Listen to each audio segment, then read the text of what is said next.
Porque en el Señor no se resta ni se divide, sino que se suma y se multiplica. No importa el pasado, sino el presente y el futuro, amados hermanos. ¿Dónde encontraremos un Dios más amoroso y misericordioso? En ningún lado, iglesia de Dios.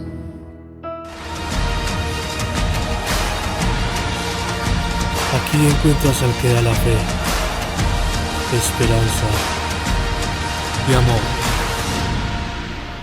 Salmos 32:8. Y mire pues lo que nos dice el Señor aquí. Te haré entender y te enseñaré el camino en que debes andar. Sobre ti fijaré mis ojos. Hermanos, y en un momento, cuando yo leí esto, ya en pijamada, relajada en mi cama, fue como si el Señor me hubiera explicado todo el proceso de mi redención y de mi formación cristiana y de ese momento en el que el Señor me llamó. Y aquí el Señor no nos habla muy tiernito, aquí el Señor habla en primera persona, en muy buen tono, diciéndonos: te haré entender. Amados hermanos, y yo le quiero decir algo, y es que el Señor es muy pedagógico. El Señor es un maestro por excelencia, y Él puede utilizar dos métodos que son muy válidos y que son acordes a todas las personalidades. El primer método es por las buenas, y el segundo será ¿por cuál? Por las malas. Y yo le digo, amado hermano, hay personas, y me incluyo, donde nos tocó aprender por las ¿qué? Malas. Lamentablemente el Señor me hizo, cuando leí este texto, me dijo: yo te tenía entre ojos y te hice entender, pero tú escogiste a las malas. Y amados hermanos, si usted o yo no hemos tenido un encuentro personal con el Señor, Él en estos momentos está reflexionando si a las buenas o a las malas, pero de que llegas y te conviertes al Señor de todo corazón, va a ser un hecho. Y cuando yo llegué y mi papá se pensiona, yo estaba muy dispersa, muy loquita, un poquito desorientada en tiempo y espacio, como decimos a nivel de enfermería.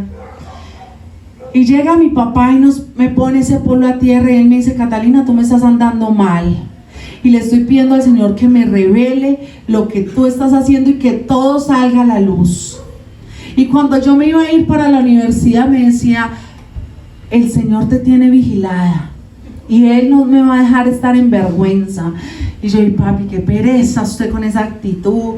Y él al principio fue un choque porque él venía de esa formación castrense y me llamaba a veces y me decía: jovencita, ¿cuál es su 520? Y yo: 520. Ay papi, o sea, ¿cómo así? Ubícate, ¿cuál 520? Ay, perdón, niña, ¿cuál es su ubicación?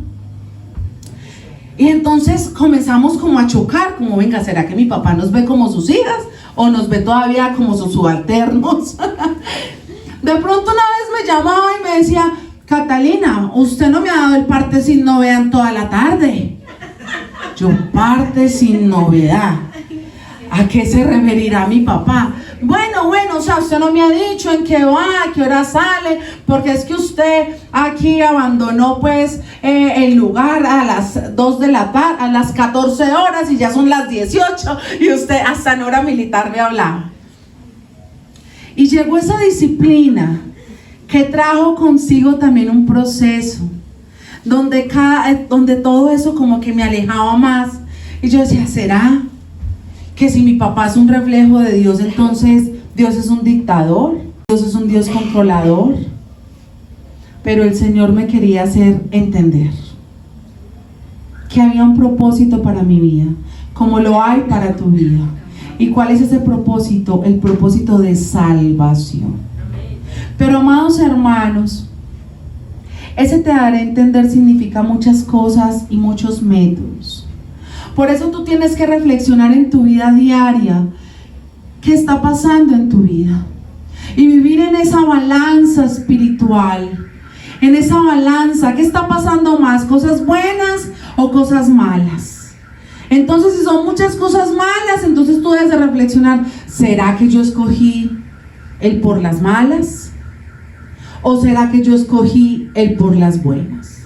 Amados hermanos, igual no nos podemos confundir. Ay, Julanita está pasando una tribulación muy dura. Eso es que el Señor le está hablando por las malas, porque eso ha pasado. Yo pasé una enfermedad supremamente grave hace 9 años y muchos se levantaron diciendo, eso fue que estaba en pecado, eso fue que tal cosa. Y sabe una cosa, sin duda alguna esa enfermedad fue para mostrarme la sobrenaturalidad del Señor, no fue para nada más. Pero hay enfermedades que si vienen como castigo, como ese trato amigable y misericordioso del Señor para hacernos entender algo en especial.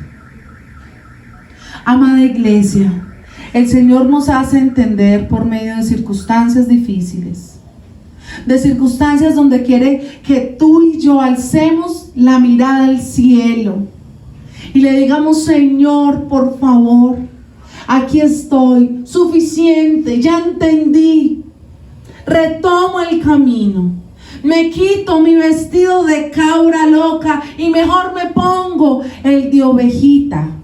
Yo amo las ovejitas, amo las ovejitas, porque las ovejitas nos dan cátedra. Ellas intentan estar en su rebaño y dice que oyen la voz de su pastor. Y eso es lo que quiere el Señor.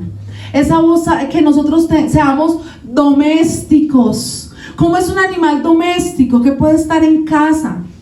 Que come comida que no es cazada por él, sino comida que se la proporciona a su amo, que tiene un oído sensible y reconoce la voz de su Señor. El Señor es tan bueno con nosotros. Pero amados hermanos, sin importar que mi papá ya estuviera en casa, mi mamá también, pues que siempre estaba, y se nos diera palabra 24 horas al día, mi papá le surge la grandiosa idea de abrir una iglesia en la casa, y yo, pero ¿cómo es esto, Dios mío? Yo huyéndole al Señor, y el Señor viene y se quiere quedar aquí. Pero todo tenía un propósito. Y después que Catalina, que tú con esa voz, que mira que mi papá nos apoyó para que estudiáramos en Bellas Artes desde muy pequeñas. Bueno, ¿cuándo es que vas a retomar? Para que necesitamos el grupo de alabanza y un montón de cosas. Y yo, ay, no, qué vergüenza, yo cantando en mi propio barrio, aquí aleluya y gloria a Dios. Pero el Señor seguía tratándome. Amados hermanos, yo digo que eso fue un trato del Señor. El estar dispersa y apartada de los caminos del Señor me llevó a ser una madre adolescente. El hombre con el que tuve mi hijo me dio la espalda, me humilló, se fue. Y solo quedó ¿quién? Quedó Jesús. Yo escogí el camino duro, yo escogí el azote y el Señor me habló fuerte en ese proceso. Y fue la mirada de Jesucristo, fue la mirada del Padre, del Hijo y del Espíritu Santo la que me permitió volver en sí. Porque yo tenía todo en la casa de mi Padre, amados hermanos. Porque yo comía en la mesa con mi padre y mi madre, pero me tocó comer de la comida de los cerdos, de la humillación, del menosprecio, de la burla de mis vecinos. Salía yo a la calle y salía mi mamá, que pesar, y dejábamos salir la perrita, es que entran las perras, porque así es la gente. Pero todo eso lo permite el Señor, de que seamos humillados, para que nosotros en algún momento alcemos los ojos a los montes y digamos, ¿de dónde vendrá mi socorro? Y el Señor seguía haciéndome entender. Fue un proceso muy hermoso de restauración durante los 9 meses de gestación, donde yo reconocí al Señor, donde yo ahí sí, en vez de anhelar el púlpito, le decía a mi papá: déjame al menos barrer y trapear el templo. Déjame al menos hacer la aguapanela y las galletas para darles a la iglesia. Y con vergüenza, yo portaba mi barriguita, pero yo quería servir, ahora sí quería servir. Y esa dignidad que quería el Señor para mí de servirle en la alabanza, yo la menosprecié. Pero luego el Señor me mostró que era más digna y que en mi posición de pecadora debía comenzar, ¿qué? Lavando el piso, amados hermanos. Y el Señor me hablaba y yo amé el templo, amé su obra y dije: esta iglesia se abrió y la primera alma que se rescató fue la mía. Y gloria al Señor, se rescató mi alma. Y yo me sentí victoriosa en el Señor. Para los 9 meses llega el nacimiento de Pedro José, mi hijo mayor. Y amados hermanos, resulta que yo nací con una cardiopatía, o sea, con un problema cardíaco. Y resulta que eso comenzó a pasarme cuenta de cobro durante todo el embarazo y estuve varias veces hospitalizada por lo mismo. Pero el día de la cesárea yo estaba muy tranquila, estaba con mi hermana. Yo tengo una hermana que es médica, es una internista geriatra, y ella tuve el privilegio de que ella entrara al parto. Y yo decía: bueno, qué bendición, el Señor me demostraba su misericordia. Y entré en un estado de inconsciencia, ni siquiera pude conocer a Pedro José, y me pasan para la unidad de cuidado intensivo. Y allí comienzan mis noches de sufrimiento. Yo le digo, allí es donde el Señor me lleva al desierto y me dice: estemos a cuentas, querida, porque aquí está Satanás reclamando tu alma, pero yo estoy aquí pagando el precio por ella. Hermanos, si yo les digo, esos días yo sentía una atmósfera espiritual, cómo se luchaba por mi alma. Yo creo que Satanás es mía, mira el pecado, mira tal cosa, yo me la llevo. Y el Señor: no, ella me pertenece, porque él se arrepintió, porque quiere ser diferente. Y resulta que yo seguía de para atrás, mis riñones estaban fallando, de todo. Y llega un día mi papá, que le ha costado mucho entrar a las unidades de cuidado intensivo porque es un contexto supremamente fuerte, ¿cierto? Y además se siente una atmósfera de muerte, literalmente, un espíritu de muerte posando sobre las almas. Y amada iglesia del Señor, llega mi papá y se sienta con la palabra en mi lecho de enferma y me dice: hoy no vengo como tu papá, vengo como tu pastor. Yo veía al Señor y me hace mi papá la siguiente pregunta: en él te haré entender. Y me dice: ¿para qué quieres vivir? ¿Para seguir llevando la vida que llevabas o para ser diferente? ¿Para honrarme con lo que piensas, con lo que haces y con lo que dices? ¿Con lo que vives, con lo que anhelas? ¿Para qué quieres vivir?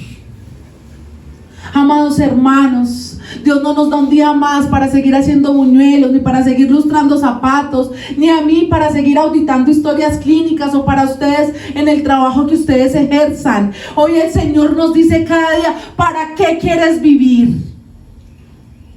¿Para honrarme o para deshonrarme? Porque yo te haré entender.